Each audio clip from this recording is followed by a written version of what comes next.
Lembro-me do ambiente nacional em que a aniversariante foi elaborada pela Assembleia Nacional Constituinte. Era 1988.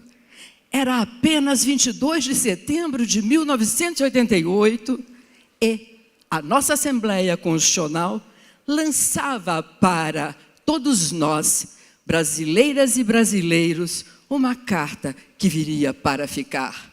5 de outubro de 1988, era promulgada a nossa Carta Verde-Amarela, a nossa carta que veio para colocar fim aos tempos de cólera, fim aos tempos de ditadura, fim aos tempos de falta de liberdade, falta de dignidade, falta de igualdade. Nascia elazinha, tão linda, tão cheia de si, tão verde-amarela, e dizendo: creiam em mim. E em breve, nos 30 anos, vocês estarão comemorando com orgulho, com satisfação, a honra imensa de podermos olhar nos olhos de uma nação que, com todas as suas mazelas, tem a graça, tem a bênção de conhecer a democracia. Horas, quando falamos nesta Carta Constitucional, falamos de um movimento extraordinário, falamos de uma promoção de revoluções, revolução no pensamento jurídico, revolução na hermenêutica jurídica, revolução nas nossas grades de ensino jurídico, onde por muitos anos direito constitucional nunca sequer pôde ser ensinado, como para toda a geração de estudantes da qual fiz parte lá no passado. O diálogo no ambiente jurídico tornou-se fluido e inovador, promovendo no plano hermenêutico tarefa extraordinária. Começávamos a tratar, então, da hermenêutica constitucional. Começávamos a falar de como o direito público, de como o direito privado, de como todos os direitos, direitos das igualdades, das liberdades, das dignidades, das minorias, das maiorias, a identidade de gênero, enfim, todos os direitos. E quando falamos de todos os direitos, queremos falar de um direito do passado, um direito do presente que vivemos agora, que vivemos nesta noite, para falar então de um direito rumo ao futuro, onde todos vocês e onde todos nós estaremos como estudantes eternos e permanentes do direito, como esta professora. Ser estudante de direito, quiçá, o maior orgulho para todos nós. A cada acadêmica e a cada acadêmico, a cada pós-graduando, a honra, a satisfação de dizer: sim, venham conosco. Aqui começa uma prosa pequenina para falar um pouco de hermenêutica constitucional, processual e os dois cânones singulares da integridade e da coerência. É preciso dizer que a centralidade constitucional do sistema jurídico pátrio transformou o ordenamento jurídico, trazendo o repensar de todos esses conceitos que estivemos a enumerar ainda há pouco. Ora, neste contexto, falávamos também com uma ruptura importante junto à metodologia do direito. Abandonávamos o positivismo de época, abandonávamos a tutela da forma para buscarmos as tutelas das materialidades. Abandonávamos o rigor de ter que dizer aquilo que, de fato, a centralidade das grandes codificações estavam a apontar. Nesta hora, então, vamos tratar um pouco do que a grande dama, como gosto de chamar carinhosamente, tem para nos revelar. E tratando deste grande pilar do Estado democrático de direito, continuamos a compreender e acreditar como este teu olhar, minha querida, que logo mais vou querer saber seu nome, dizendo: diga lá, professora, que veio, e então vamos tratar. A Constituição, a sua forma singular de dizer, como diz, todas as questões, as operações contemporâneas, os momentos de tutelas jurídicas de uma pós-modernidade. E aí sim, o nosso orgulho, onde a nossa Carta Constitucional deixa a orientação pretérita, a orientação das cartas liberais, para se tornar aquela que representa, portanto, o ideal máximo de uma Carta Constitucional. a tutela da democracia. Não, os tempos não se modificaram. Ministra Carmen Lúcia dizia dia desses, numa sessão do Pleno do Supremo Tribunal Federal, a democracia veio para ficar. E com certeza a nossa Constituição, por sua relevância, ergue-se como marco histórico, como marco filosófico, como marco teórico da nova era constitucional. Na palavra balizada do ministro Luiz Roberto Barroso, a confirmação. Marco histórico, sim, porque sob essa Constituição constrói-se um Estado democrático. A historicidade de 30 anos e dos anos que antecederam a ruptura com o modelo ditatorial, temos a marcação de história e um tempo de época. O marco filosófico que deixa no pós-positivismo a centralidade dos direitos fundamentais. E bastaria esta grande conquista, mas ainda temos que assentar a retomada e a aproximação do direito com a ética, do direito com a moral, principalmente em tempos de dificuldades como a que enfrentamos nesta hora. Nos direitos fundamentais, buscamos também a reaproximação com a ética e com a moral. Superamos a tradicionalíssima summa divisio do direito entre público e privado. Já não tratamos mais do público e do privado, porque o nosso direito está constitucionalizado. Tratamos, sim, de uma summa divisio que vem para dizer de que ela está também constitucionalizada e se faz entre direitos individuais e direitos coletivos. E por derradeiro, o terceiro marco assentado por Luiz Barroso, o conjunto de mudanças que incluem aí a extraordinária força normativa do texto constitucional. Começávamos a aprender os passos primeiros de uma jurisdição constitucional. Começávamos a aprender os passos primeiros de uma nova dogmática, uma interpretação constitucional, e desse trino de fenômenos resultaria, portanto, o processo extenso e profundo da constitucionalização. E aí sim, a hora que a professora estava esperando poder trazer para todos vocês, para falarmos desta nova era, dessa nova geração, de uma interpretação constitucional. A interpretação conforme a Constituição. A interpretação que o professor Lênio Streck repete tantas vezes. Interpretar conforme a Constituição é interpretar de acordo com a Constituição. E o que não for de acordo com a Constituição, ele é contra a Constituição. O que é contra é inconstitucional. Nessa perspectiva, o professor Castanheira Neves destacava desde a década de 90 a interpretação constitucional como aquela que deve aplicar valores e princípios substantivos de acordo com os princípios da liberdade, da justiça, contra atos de responsabilidade do legislativo, contrários ao projeto de Constituição.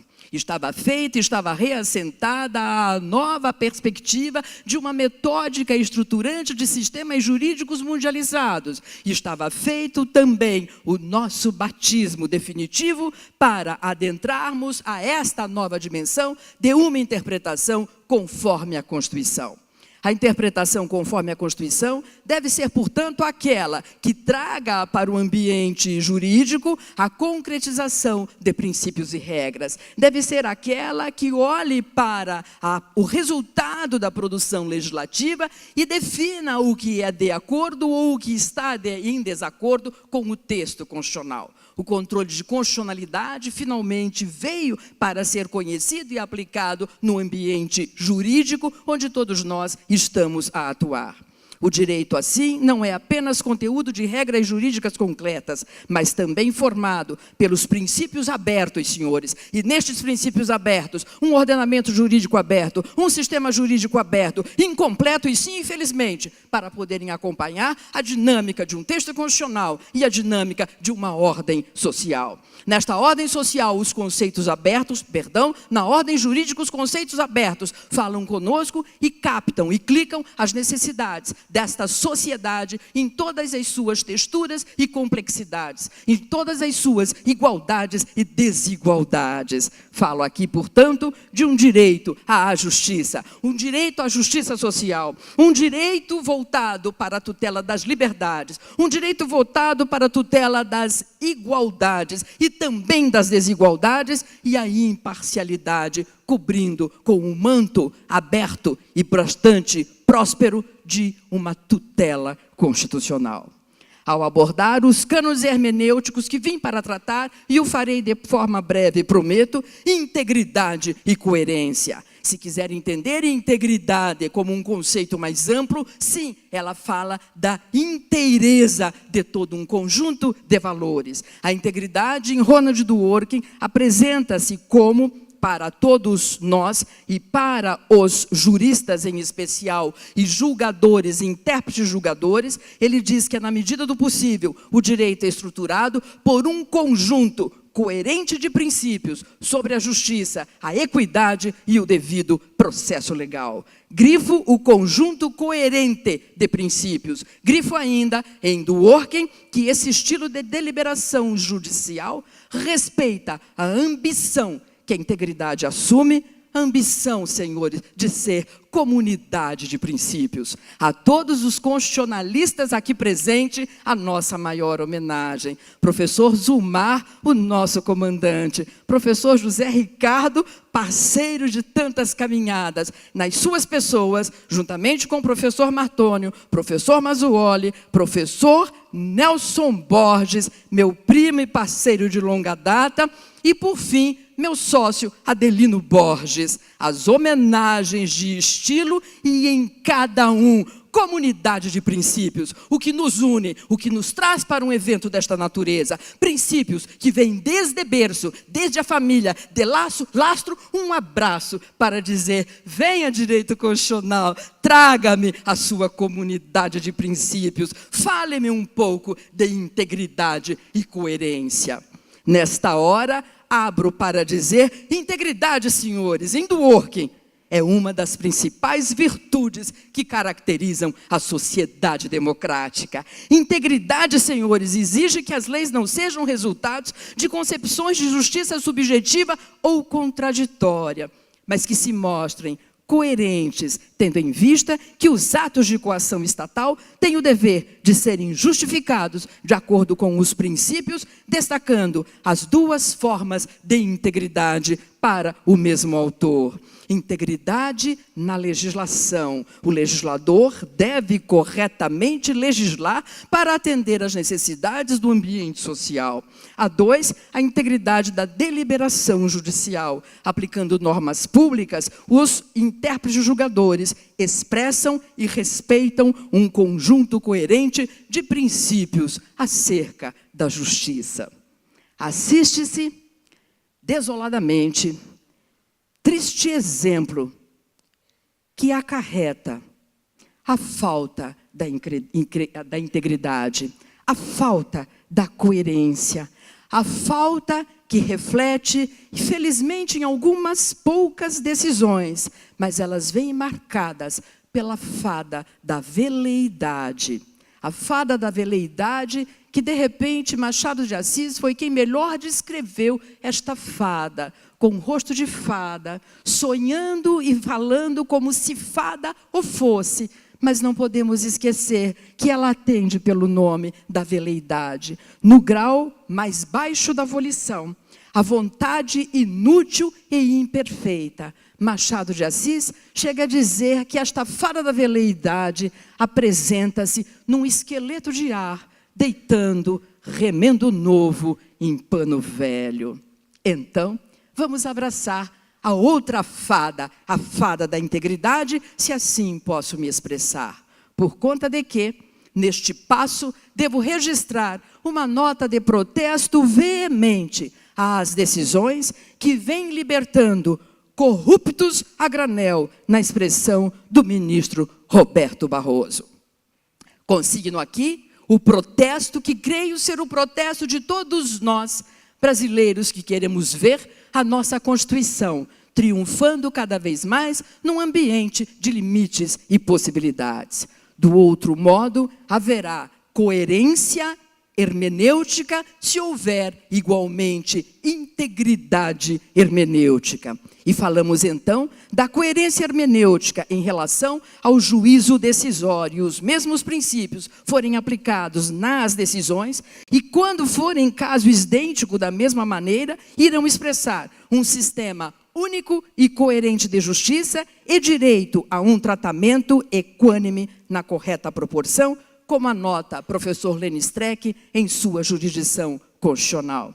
Coerência, senhores, implica investigar se a jurisprudência constitucional guarda acordo com as decisões do passado, no sentido lógico-formal, ou seja, a não contradição principalmente. O Supremo Tribunal Federal, ele diz que devemos seguir, devemos fazer, como fazer. Recentemente, nosso ministro, Luiz Edson Fachin, que estará com todos nós no dia de amanhã. Em recente voto de sua relatoria, voto que foi acompanhado pela maioria do Pleno do Supremo Tribunal Federal, anotou, portanto, nesta ordem que trago para todos os senhores. Diz o ministro Fachin, a necessidade dos tribunais acerca de uniformizar sua jurisprudência e mantê-la estável, íntegra e coerente. Prossegue o ministro ao dever de outorgar unidade ao direito e fazê-lo seguro, o que implica torná-lo cognoscível, estável e confiável. O legislador, obviamente, nesse sentido, senhores, determinou ao Supremo Tribunal Federal tarefa que tal. E o Supremo Tribunal Federal recepcionou esta missão e esta necessidade de levar integridade e coerência para o locus constitucional mais elevado, o topo constitucional mais elevado, numa Corte Suprema, em um Supremo Tribunal Federal. Naquela oportunidade, é preciso grifar que a jurisprudência afirmada pelo Supremo Tribunal Federal vem para estabilizar a norma de decisão e a vincula onde couber, como couber, mas vincula integridade e coerência no Supremo Tribunal Federal.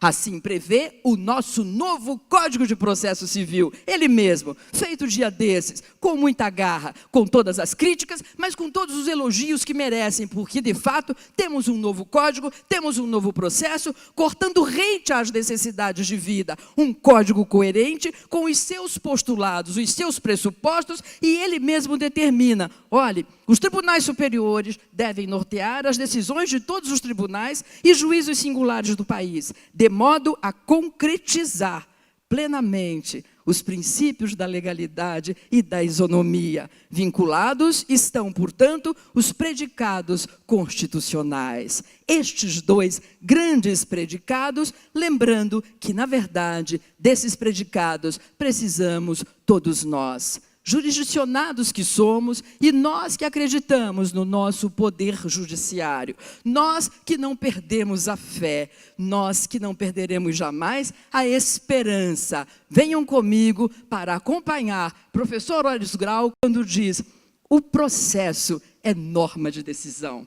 Só Hero conseguiu dizer, com esta magnitude, processo como norma de decisão. Seguido depois por alguns outros tantos, incluindo o professor Castanheira Neves, ele diz, olha, é norma de decisão sim, e representa a própria compreensão do fenômeno concreto, sendo em si mesmo fenômeno e que representa uma verdade. Trata-se, portanto, de uma forma de tornar o processo mais eficiente, mais efetivo, aproximado da Constituição Federal, devendo assegurar o melhor cumprimento da lei material. Quando tratamos, já encaminhando para um ponto além e ficando um pouco aquém, bem sei, das expectativas, preciso dizer destes critérios um pouquinho mais especificamente, ainda que num voo de pássaro, no contexto, portanto, do processo civil. O que se espera do intérprete julgador é que seja aplicado o juízo da integridade e coerência, como já faz o Supremo Tribunal Federal, como já fazem intérpretes julgadores em todos os quadrantes desta nossa nação. Mas o que nós esperamos é afastar, portanto, o voluntarismo, também o ativismo negativo, em câmbio, com uma decisão que venha atender os fundamentos decisórios, com base essencial a concretização dos fins do processo. E os cânones hermenêuticos voltados para a estabilidade da jurisprudência, voltado para alcançar os fins do processo, significa passo de extraordinário valor, porque no passado nem compreendíamos o que era o processo, senão um processo pautado por um rito formal. Não entendíamos sequer o que era fim do processo. E hoje falamos não só nos fins do processo entre partes, nos fins sociais do processo, que alcança, muitas das vezes, em suas decisões, toda uma sociedade.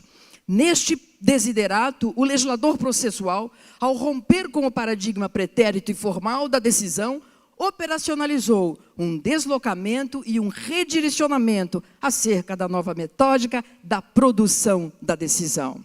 No que se refere aos critérios de integridade e igualdade, peço vênia para citar textualmente professor Lênin Streck quando preleciona: a ideia nuclear de coerência e integridade é a concretização da igualdade, que, por sua vez, está justificada a partir de uma condição determinada e voltada inteiramente para a concepção de dignidade humana. A integridade quer dizer, completa Lênio, significa tratar a todos do mesmo modo e fazer da aplicação do direito um jogo limpo.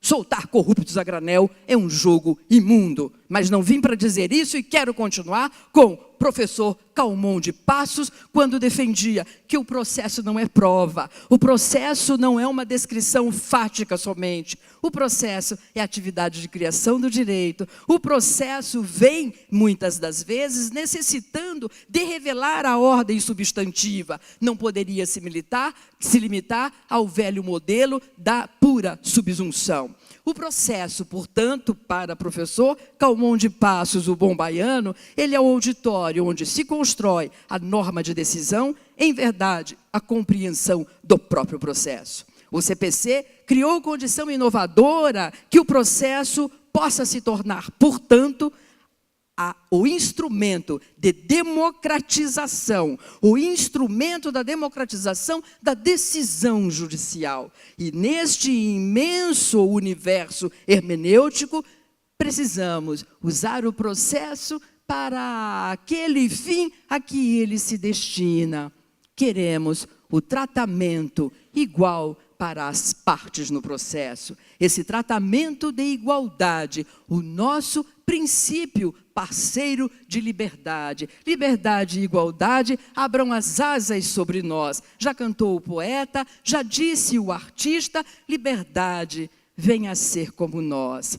Nesta mesma direção, a indispensável previsão do artigo 925, parágrafo 4º, inclui a necessidade dos juízes e tribunais, nos casos de mudança de enunciados e súmulas, de jurisprudência pacificadora ou de teses adotadas em julgamento de casos repetitivos, deverão observar a necessidade da fundamentação adequada e a específica consideração dos princípios da segurança jurídica, da proteção da confiança e da isonomia. Vejam lá que a nossa comunidade de princípios prevalece e continua para falarmos agora do ponto essencial que buscamos todos. Queremos segurança jurídica, queremos mais desta segurança e estamos sorvendo a cada momento notas especiais de pódio extraordinário, onde a segurança jurídica tem nos alcançado. Quando falamos que quando mais nada resta ao homem, resta a crença no poder judiciário e resta a crença em Deus. Exceções feitas, menos a Deus, preciso dizer então de que buscamos todos segurança no sentido lato e segurança jurídica como jurisdicionado. A integridade é virtude política a ser adotado, portanto, nesta comunidade de princípios, e se expressa pela coerência principiológica da envergadura da decisão. A integridade reside em tratar, portanto, todos ao mesmo modo e tempo. Todos nós, tão desiguais, tão diferentes e tão iguais nos nossos fins e aquilo que esperamos do nosso Estado, a nossa nação brasileira. O professor Canotilho muito bem colocou a questão da segurança, e ele afirma de maneira direta, como é da sua natureza dizer, a segurança é o esteio do Estado democrático de direito. O julgador não pode ser incoerente. O julgador, o intérprete julgador, deve estar atento para todas estas necessidades e para todas estas possibilidades. A incoerência, ela não é fada. A incoerência representa o esgarçamento de propósitos, meios e fins, porque ela sequer pode ser pensada ou imaginada como razoável. Não, ela não é razoável e nunca será. Encaminho-me para um ponto já derradeiro e preparando para as últimas notas antes da conclusão.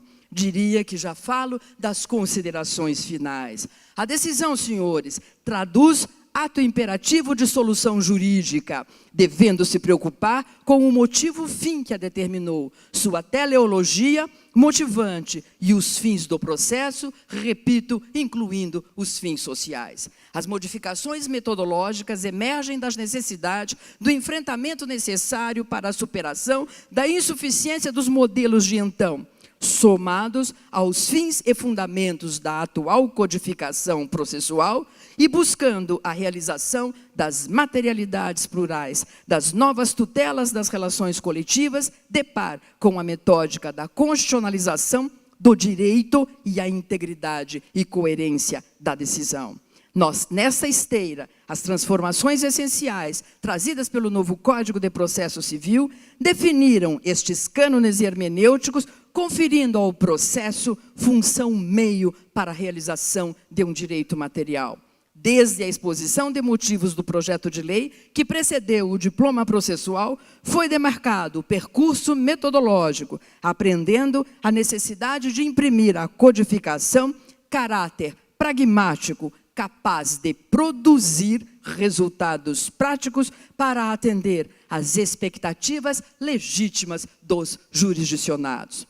A sistematização da codificação processual, ao assentar as bases metodológicas do Estatuto, pontuou, em síntese, a necessidade de o processo deixar de ser método de resolução de conflitos e se vincular à realização das pautas axiológicas constitucionais, passando a ser meio de resolução de problemas, permitindo ao julgador centrar a atuação e a atenção ao mérito da causa. Por este caminho metodológico, as normas fundamentais do CPC sedimentam um sistema processual constitucional consoante a dicção desde o seu artigo 1º até todos os outros, estabelecendo a vinculação do processo aos valores e às normas fundamentais da Constituição Federal. A hermenêutica processual constitucional, no seu fundamento maior, implica a compreensão do fato concreto, orientado, repito, pelos princípios constitucionais. E a ênfase também para os princípios centralizadores do acesso à justiça, devido processo legal e o contraditório.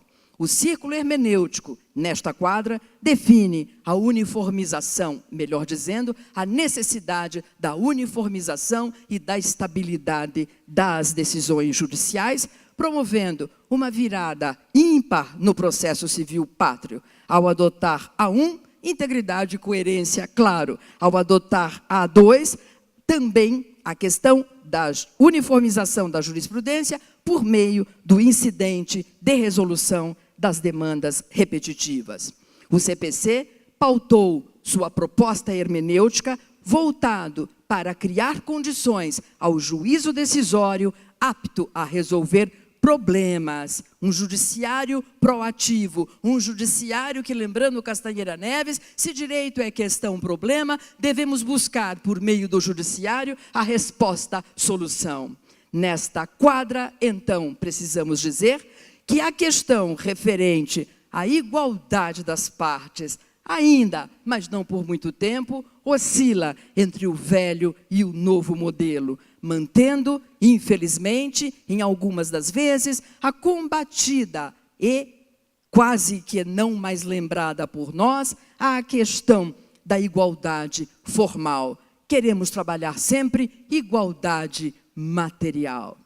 Nesta hora, e agora é para valer, vamos para uma última nota, e agora, a guisa de nota de conclusão. Não direi que se trata de uma hermenêutica do juízo final, mas se trata de uma hermenêutica do juízo final desta professora que diz, é hora de terminar. Então, se vamos falar de uma hermenêutica como juízo final, eu digo hermenêutica, o seu juízo primeiro, integridade e coerência. Busque a concretização da igualdade. Clamamos para que possamos receber este tratamento e, principalmente, de parte de quem? Do legislador e do intérprete de todos os textos, de todas as letras, de todos os códigos e o intérprete, primeiro, o intérprete da Constituição. É nesta base de igualdade que poderemos encontrar assentada, portanto, e por fim, a dignidade que clamamos, a dignidade que esperamos, a dignidade como direito fundamental, a dignidade do cidadão frente ao poder público, a dignidade de todos nós. Nesta hora, os meus cumprimentos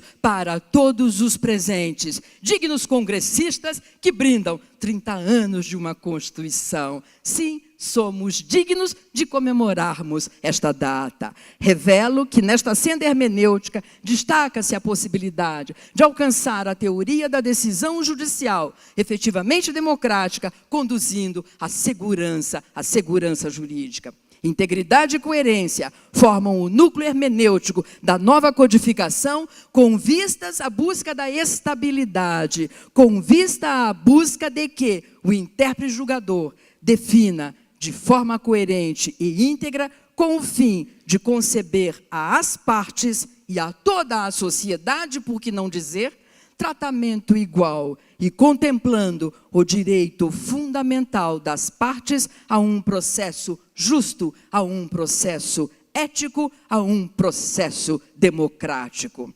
Nesta quadra de encerramento, remarco que este é um compromisso que assumimos todos nós. Em nome, portanto, de uma comemoração festiva como a que aqui vivemos e experimentamos, levando conosco a lembrança das horas aqui desfrutadas no aconchego de um congresso histórico, um congresso nobre, de uma fidalguia científica e intelectual, como os seus coordenadores pensaram, imaginaram e se superaram. Preciso então dizer, congressistas, é hora de partir, mas preciso dizer um pouco como Pablo Neruda, me voy para volver. Congressistas, mantenham a alma forte, o coração sereno em tempos de luta, mas também em tempo de vitórias tantas. Deus abençoe a todos, boa noite, muito obrigada. Gratíssima, caríssima.